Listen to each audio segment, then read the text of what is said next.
What's going on, guys, and welcome back to FUD TV. I'm your host, Elio Trades, and today we're going to be going over an extremely exciting project called TheKey. The reason why we're doing this episode today is because we recently received news just last night that TheKey might actually be working with the Chinese government. What this could mean for TheKey investors and the project as a whole is tremendous. So get ready, because we're going deep on TheKey, its product roadmap, connections to the government, and the potential to subvert a huge industry in ID verification. All of that starts right now. TheKey brands itself as Unlock the Future, a decentralized ecosystem of an identity verification tool using national big data and blockchain. So here, right even in the name, they have the word national. That really infers that they're going to be doing at least a little bit of collaboration with the government. They're talking about how reputation is the only future asset. The TheKey project is now developing an IDV, identity verification tool, with blockchain-based dynamic multidimensional identification. That's a mouthful, but we're just going to refer to that as BDMI. By personally identifiable information, PII, which is exclusively authorized by government authorities. So here now, we're on page 1.5, and we've now seen national and the government twice. So what are the benefits? You want a convenient life, automatic diagnosis and treatment of diseases, accurate recommendations. So we're going to dig into these as a whole, but essentially what they're trying to say is that you can preserve your identity here on the blockchain and have it versatilely deployed. You know, most of us are thinking like Minority Report when they walked in and it scanned their retina and, you know, it welcomed whoever it was. And when he changed his eyeballs, he was scanned as another person. That could very well be the world we find ourselves in the not too distant future. And they're going to do that by developing tech on the blockchain and then also implementing biodynamics, like biosensors, like fingerprinting, eye scanners, face mapping, all these things that we're normally, that we've become a bit accustomed to in this modern day of opening our iPhones, really. By the way, how many people are there in China? This is the big factor here. If this becomes the go-to identity verification tool in China, that means that we have 2 billion people adopting this piece of technology at once. So that's what we have at stake here, is a tremendously large opportunity. Now the question is, what have they done so far? So we see that they have some copyrights, cool, don't care.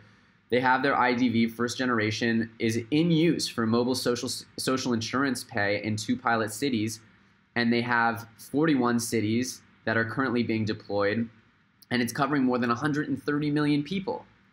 And they also have personal identity data on 210 million people, and that's huge, 66 cities. So, where we think in America, oh, we'll deploy into 10, 15 cities and cover 100 million people, that doesn't even scratch the surface in China, whereas it would take up 1/3 of our nation. This doesn't even scratch the surface in China. They're not even at 10%, or they're about 10% of their country at 210 million. So this is crazy, and we already see the scope, the sheer scope of the TheKey's project, which is super exciting. They have different deals in the works and laboratories they're working with, but it says right here again, they've been set up to work with government agencies. Keep focusing on this. This is the crux here, because there's been a lot of news as to China doing what? Banning crypto, banning this, banning that. But let's read between the lines here. They banned crypto trading. They didn't ban the use of blockchain. They didn't ban projects that were already in existence and off to the races like TheKey. Now we have Katherine Lee, who's really the one who's been making a lot of this news. She's the face of the project, and she's been winning awards for being an outstanding female entrepreneur. But this is much bigger than just male-female entrepreneurship. This is potentially a disruptive technology that will help govern a nation of 2 billion people. Anything that helps govern a nation of 2 billion people will have significant utility. Like, I know everybody loves to talk about utility value in coins. What could be more valuable than being your window to the world, your window to your own identity for 2 billion people? This is huge. What we really want to see here is their partnerships, because that is going to make and break this project. Who cares if you can make an ID? I got some guys down on Alvarado that can make me an ID. But that doesn't mean that this technology is going to be implemented. That's not a sign that you have a breakthrough business. What is a sign that you have a breakthrough business is that you're taking your technology and giving it to the institutions that can benefit from it most. One of those institutions is NEO. NEO is, of course, the leading public blockchain in China. It's going to be obviously familiar with and working with regulatory bodies. As we've seen, Da Hongfei confirm multiple times that he's not worried. The CEO of NEO is not worried about Chinese regulation. In fact, he's reminded the public multiple times that they've built in regulatory layers to NEO for a reason. One of those layers is ontology.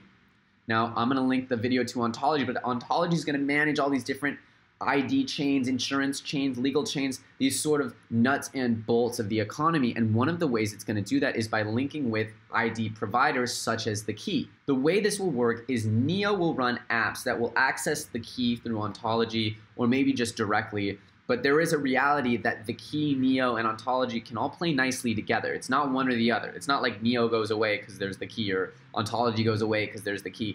They all work in sync and they can communicate. They're interoperable, which is very exciting. But here's where we get the big news, all right? You ready? You ready for the big news? Here it is.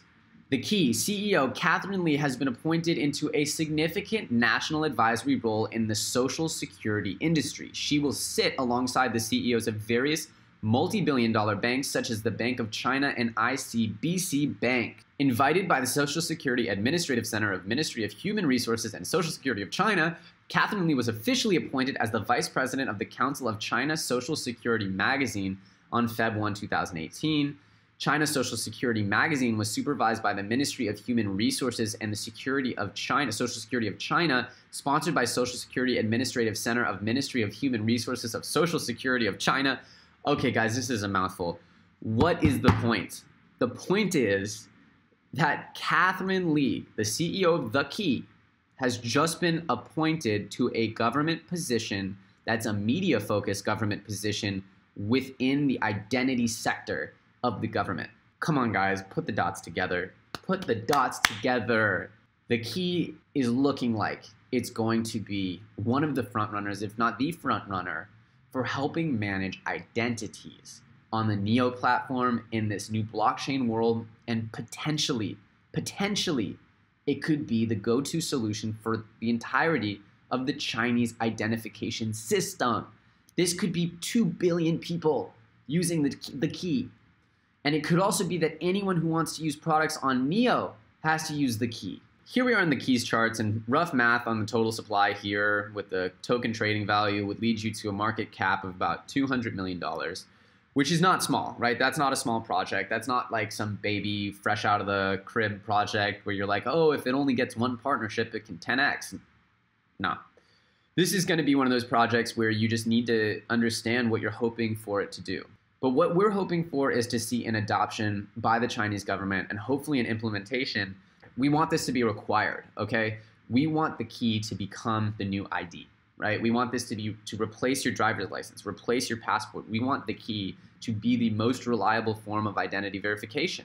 Imagine, just for a second, that this becomes the ID tracker of China, and we can see how this could become not only a big project, but potentially one of the biggest projects commercially as well as utility-wise. Like, this could stretch not just through China, but if this becomes popular, the technology and maybe even the project itself would become implemented across other nations, other systems, other governments. So in conclusion, it's pretty clear that both the opportunity and the team and the partnerships and the prospect of TheKey being adopted as a required, potentially implemented as a required aspect of life in China makes this project, in my opinion, a must-have, not because it's a sure thing, but because if it is implemented, then it's going to Mars, not just the moon, it's going to Mars's moons. I don't even know. What's the furthest moon away in the solar system? It's going there.